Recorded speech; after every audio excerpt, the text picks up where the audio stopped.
अस्सलाम वालेकुम my dear students. तो आज हम पढ़ने वाले हैं क्लास 4 की इंग्लिश।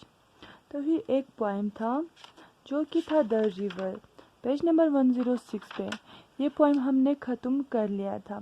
तो फिर आज हम इसी पोइम्स के क्वेश्चन आंसर्स करने वाले हैं जो कि है पेज नंबर 108 पे। ठीक है। तो फिर सबसे पहला क्वेश्चन हमें पूछा हुआ है, how is the river like a wonder.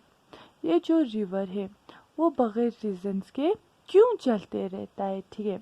तो फिर इसके आंसर्स हमें कुछ इस तरह से है, the river is like a wanderer because it always keep moving and has no fixed home. ये जो रिवर है ये बगैर रीज़न के इसलिए चलते रहता है, क्यों? क्योंकि ये हमेशा मूव होते रहता है और इसका कोई ठिकाना नहीं है, ठीक है, जहाँ पे वो रुक सके। तो फिर अब हमें आता है second question, the river's a hoarder and he buries down deep those little treasures that he wants to keep. ठीक है। तो फिर हमने पढ़ा था इस पोएम में ही सेकंड स्टेंजा में, ये जो रिवर है इसे चीज़ों को कलेक्ट करना और जो बहुत गहराई में हो जो खजाना वो उसे भी ढूंढ लेता है और वो अपने पास रख लेता है। ठीक है। तो फिर इस स्टेंजा के रिलेट हमें ये क्वेश्चन आता है, why has the poet compare the river to a hoarder. ये जो पोइट है, ठीक है, उसने रिवर को एक होडर की तरह क्यों कंपेयर किया, यानी कि एक ऐसे इंसान के साथ जिसे चीज़ों को कलेक्ट करना अच्छा लगता है, उसके साथ रिवर्स को क्यों कंपेयर किया हुआ है। तो फिर इसके आंसर से the poet has compare the rivers to a hoarder. ये जो पोइट है उसने इस रिवर को एक होडर के साथ, यानी कि जो चीज़ों को कलेक्ट करता है उस इंसान के साथ इसलिए कंपेयर किया है, because just like a hoarder the reverse collect and keep everything at it come across. क्योंकि एक होडर की तरह, ठीक है, ये जो रिवर है ये भी चीज़ों को क्या कर लेता है, कलेक्ट कर लेता है, यानी कि अपने पास जमा कर लेता है और वो उन हर चीज़ों को रख लेता है जो उसके पास आता है। ठीक है। तो फिर था ये मेरे सेकंड के ए पार्ट का आंसर। अब हमें इसी तरह से देना है सेकंड के बी पार्ट का आंसर। तो फिर बी में हमें पूछा हुआ है, what little treasures do you think the rivers wants to keep. वो कौन से छोटे छोटे खजाने हैं जो रिवर अपने पास रखना चाहता है। ठीक है।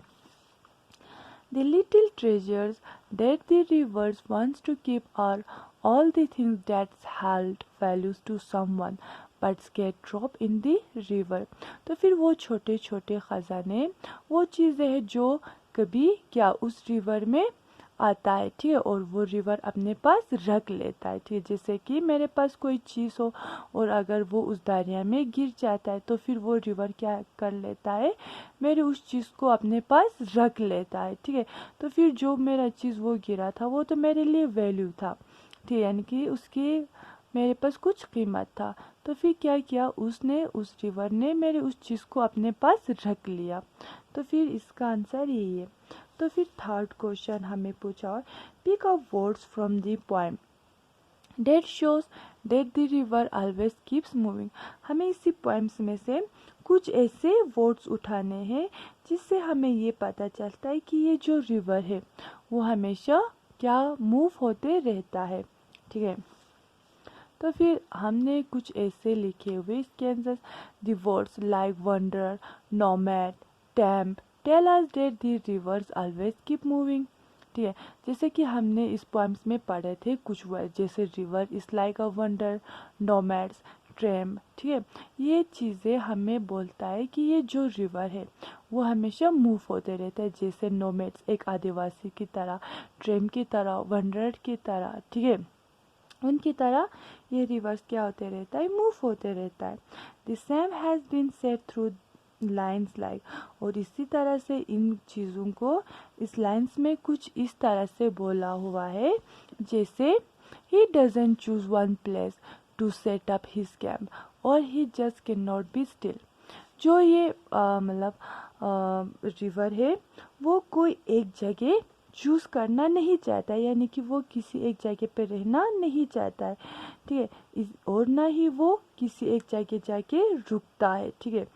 तो फिर ये था हमारा थर्ड वाले का आंसर।